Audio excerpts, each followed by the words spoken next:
kerestem, de sehol. Meg lesz. Egy gyűrű úgy eltűnik, ahogy akar. Lehet, hogy ott van egy könyv mögött, és röhög, miközben keresed. Milyen gyűrű?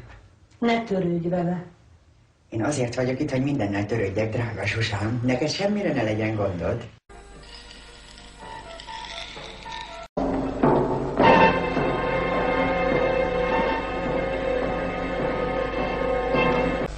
Ugye ismerős ez a gyűrű? Hát hogy ne? Maradj be! Beszélgessünk egy kicsit. Francisco és Jaime átkutatta a birtokot. És a gyűrűt itt találták meg. Nem értem. Nem kell megijedned. Ismerlek, tudom, hogy te csak úgy eltetted ezt a gyűrűt, de magadtól is visszaadtad volna. Hogy merészelsz ilyen ostoba, gusztustalan dolgot feltételezni? Vagyis hazugsággal vádolod Franciscót.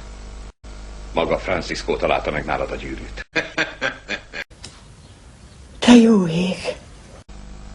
Példát kell statuálnom. Nálam lopás nem maradhat megtorlatlan. Kiköttetlek, mint minden engedetlen rabszolgát. Te ugye még nem tudod, milyen az, amikor a korpács a húsodba vág. Nagyon ajánlom a saját érdekedben, hogy ne is akard megtudni soha, milyen az. Micsoda tónus! Nem ehhez a stílushoz vagyok szokva.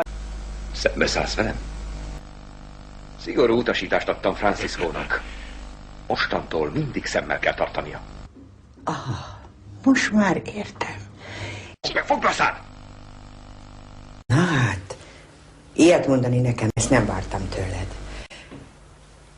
De akármennyire szeretnéd is, nem sértődöm meg. Nem én. Mondhatsz nekem, amit akarsz.